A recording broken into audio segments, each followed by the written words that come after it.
Hi guys, एक चीज़ तो आपको मेरे बारे में पता होगी यार कि अगर कोई भी कैमरा फ़ोन मार्केट में आता है तो भाई मैं उसको बिल्कुल क्रेजी तरीके से टेस्ट करता हूँ। और अगर मैं बात करूँ इस फ़ोन की, ये है Oppo Find X8 Ultra।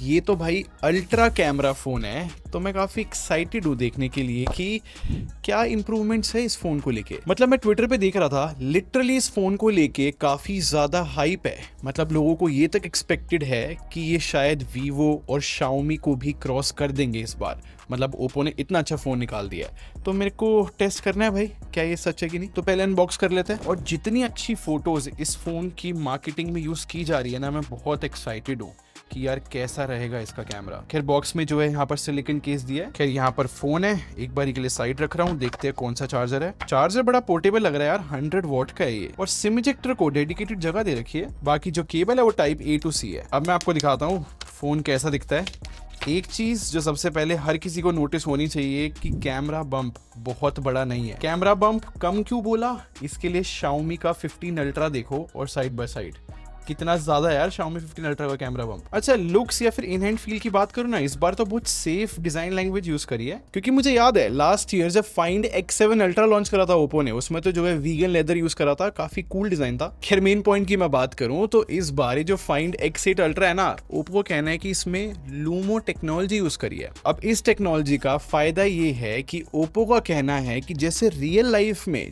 जो भी कलर्स है ना, वो एग्जैक्ट ये फोन कैप्चर कर सकता है। नो डाउट भाई, क्लेम बहुत बड़ा है, मैंने यही टेस्ट करा है, आज की वीडियो में यही एक्सप्लेन करूंगा। बट स्टार्ट करने से पहले, मेरा नाम है संचित, चैनल का नाम है टेक बार।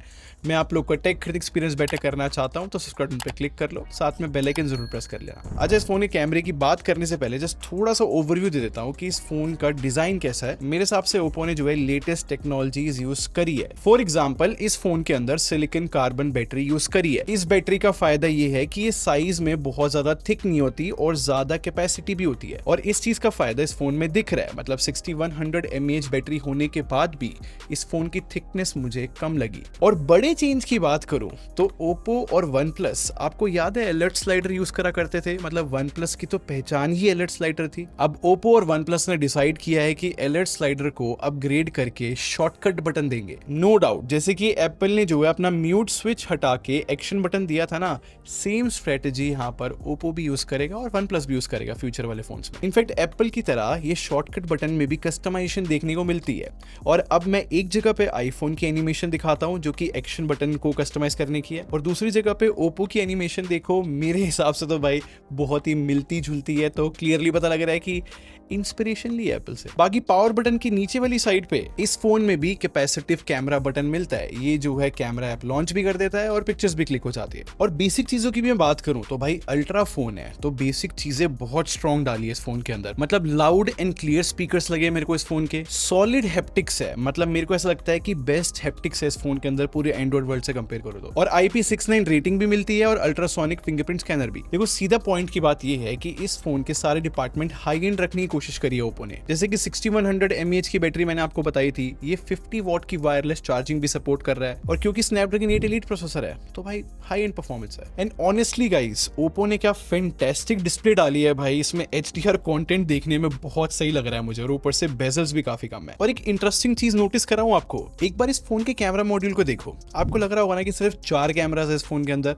बट रियलिटी में 5 कैमरास है। और मेरे हिसाब से मेरे को हर एक कैमरे को एक्सप्लेन करना चाहिए, मतलब वर्थ इट रहेगा। जैसे कि इसका मेन कैमरा जो है 50 मेगापिक्सल का 1 इंच कैमरा सेंसर है। दूसरा कैमरा भी 50 मेगापिक्सल का है, अल्ट्रा वाइड लेंस। और ये जो रिमेनिंग 2 कैमरास है, ये भी जो है 50 मेगापिक्सल के पेरिस्कोप लेंस है। इनमें से एक 3x है और दूसरा 6x। और इन दोनों पेरिस्कोप लेंस को याद रखना क्योंकि ये स्पेशल कैमरास है। और जो 5th कैमरा है यहाँ पर बहुत छोटा सा है, इसको ओप्पो जो है ट्रू क्रोमा कैमरा बोलता है। और इस छोटे से कैमरे की वजह से ओप्पो ने जो है इस फोन की कलर एक्यूरेसी को कुछ अमेजिंग बनाया है और ये बहुत इंटरेस्टिंग तरीके से काम करता है। ये जो कैमरा है ना, हर एक फोटो को 6x8 के ग्रिड साइजेस में डिवाइड करता है और फिर हर एक ग्रिड को इंडिविजुअली मेजर करके देखता है उसका व्हाइट बैलेंस क्या है, और इस वजह से बिल्कुल एक्यूरेट कलर आते हैं। अब इन सब बातों का मतलब क्या है, इजी तरीके से समझाता हूँ। अब देखो मैं खड़ा होना है यहाँ पर, यहाँ से एक व्हाइट लाइट आ रही है मेरे फेस पे, बैकग्राउंड में आप देख रहे हो ब्लू लाइट है, इस वाली साइड देख रहे हो येलो लाइट है।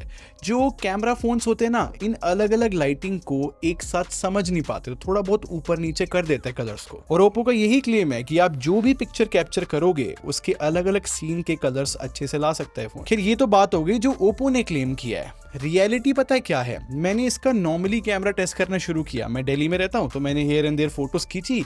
मुझे समझ ही नहीं आ रहा था एग्जैक्टली में कि एक्यूरेसी में मेजर कैसे करूं। बट फिर लकीली मेरे एक टीम मेंबर को जो है ताजमहल विजिट करना था और हमारे पास वहां के कैमरा सैंपल्स है, वो भी इन सारे फोन्स के। और कलर एक्यूरेसी समझने के लिए S25 ultra, Xiaomi 15 ultra, Oppo Find X8 ultra और Vivo X200 Pro, इन चारों फोन से here and there comparison photos दिखाता हूं ओप्पो की। और सबसे पहली फोटो ये ताजमहल की देखो। और एक छोटा सा फैक्ट ये भी है कि जो कोई भी कैमरा होता है ना, उसको लाइट को प्रोसेस करने में एक एक्यूरेट तरीके से दिक्कत होती है। इसलिए ये जो सैंपल है सबसे बेस्ट एग्जांपल है कलर एक्यूरेसी का। क्योंकि आप खुद देखो Xiaomi, Vivo और Samsung ने ना जो मॉन्यूमेंट का व्हाइट कलर है उसमें थोड़ा बहुत जो है येलो टिंट या ग्रीन टिंट लेकर आया है। इनफैक्ट स्काई का कलर भी ना थोड़ा ऑफ फील हो सकता है। जबकि ओप्पो की बात करूं तो इसने सच में काफी एक्यूरेट कलर दिखाया है जैसे कि रियल लाइफ में था। इनफैक्ट जब और भी टेस्टिंग की ना, मतलब ताजमहल की हियर एंड देयर और भी फोटोज खींची, तब भी मेरी टेस्टिंग में यही आया कि ओप्पो ने जो है बहुत रियल कलर्स दिखाए हैं बाकी फोन्स के मुकाबले। और ये जो रेड पिलर्स की फोटो है, आई थिंक ये भी कलर एक्यूरेसी को बहुत अच्छे से एक्सप्लेन कर रहा है, जहां पर ओप्पो ने सबसे रियल तरीके से कलर प्रोसेस करे हैं। खैर मैं भी और फोटोज दिखाऊंगा, बट जो इस फोन में 3x पेरिस्कोप लेंस मिलता है ना,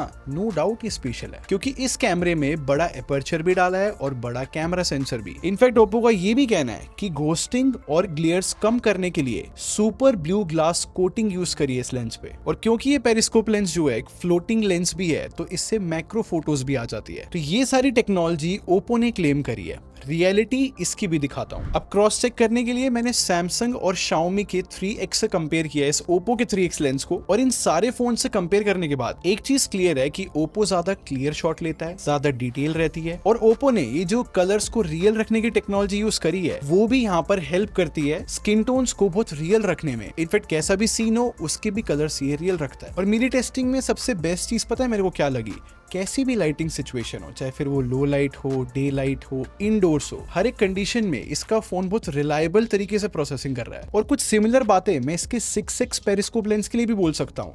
मतलब ये भी बड़ा कैमरा सेंसर है, ये भी जूम फोटोज में बहुत सेंस बना रहा है, डिटेल लेकर आता है, नेचुरल ब्लर भी रहता है बैकग्राउंड में। आई मीन ये जो लेंस है मैक्सिमम 120x पे जूम कर सकता है और 1x और 120x की फोटो देखो, आई थिंक माइंड ब्लोइंग है। और इस फोन के मेन कैमरे की मैं बात करूं तो यहाँ पर जो 1 इंच कैमरा सेंसर है, आई थिंक ये बहुत अच्छा परफॉर्म कर पा रहा है। मतलब 1 इंच कैमरा सेंसर का फायदा ये होता है कि लो लाइट में बहुत अच्छी डिटेल आ जाती है, वो आ रही है। और बैकग्राउंड में जो नेचुरल ब्लर होना चाहिए ना, वो भी आ रहा है। और सिमिलरली अल्ट्रा वाइड लेंस भी जो है काफी अच्छा परफॉर्म कर रहा है और काफी ज्यादा वाइड है। हर एक कैमरे के बारे में मैंने स्पेसिफिकली बोला है कि डिटेल ज्यादा है, तो इसके पीछे एक टेक्निकल रीजन है कि यहाँ पर ओप्पो ने ऑप्शन दे रखा है कि 25 मेगापिक्सल की फोटोज खींच सकते हैं। खैर बाय डिफॉल्ट 12 मेगापिक्सल रहता है, बट हम 25 पे स्विच कर सकते हैं। और देखो लगातार फोटोज खींचने में ऐसा लैग भी नहीं है। और अब वीडियो की बात कर लेते हैं।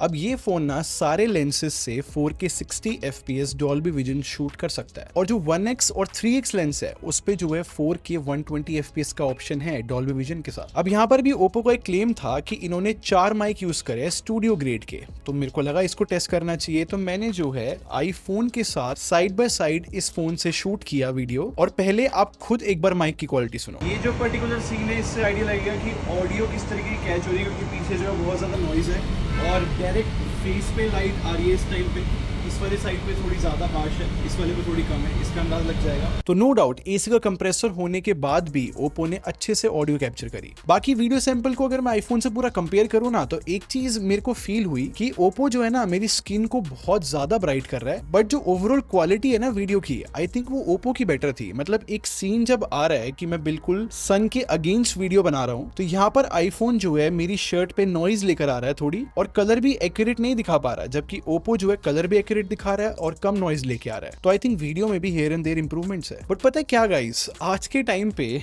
अगर मैं जैसे Xiaomi 15 अल्ट्रा की बात करूं या फिर Vivo X200 Pro की मैं बात करूं, ये बहुत अच्छे कैमरा फोन्स है। और अब ये सेम काम ओप्पो ने भी कर दिया इस फोन के साथ। मुझे पता है अब क्या फील होने लगा है कि ये जो तीनों ब्रांड है बहुत अच्छा काम कर रहे हैं इस कैमरा वर्ल्ड के अंदर। मतलब इन तीनों ब्रांड की वजह से स्मार्टफोन फोटोग्राफी बहुत ऊपर गई है। बट इन तीनों फोन से फोटोज खींचने के बाद मैं सिंपली बोल सकता हूँ कि ये बेस्ट कैमरा फोन है इस टाइम पे एंड्रॉइड वर्ल्ड में, बट इन तीनों फ़ोन के अंदर ना क्लियर डिफरेंसेस भी है। जैसे कि जो वीवो है ना, मेरे हिसाब से वो बेस्ट पॉइंट एंड शूट है, मतलब जेब से आप निकालोगे फोटो खींचोगे, मेरे हिसाब से सबसे आई कैची फोटो वीवो से आएगी। जबकि शाओमी पता क्या कर रहा है, इस फोन से अगर आप फोटोज खींचोगे तो वो बहुत ही आर्टिस्टिक लुकिंग फोटोज आएंगी। क्या तो आपको वो कलर्स पसंद आएंगे या फिर बिल्कुल नहीं आएंगे। और अब इन सब चीजों के बीच में ओप्पो आया, ओप्पो ने बोला कि हम बेस्ट कलर एक्यूरेसी देंगे, जो रियलिटी होगी वो एकदम सेम दिखाने की कोशिश करेंगे। एंड आई थिंक यूजर के ऊपर डिपेंड करता है कि उसको कलर एक्यूरेसी कितनी चाहिए। खैर ये थी कंप्लीट स्टोरी इस ओप्पो के नए फोन की।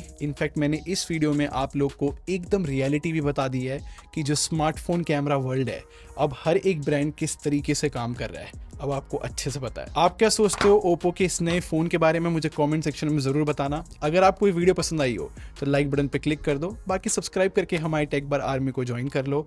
हम लोग क्वालिटी में बिलीव रखते हैं। अभी मिलते हैं। Thanks for watching. Bye bye guys.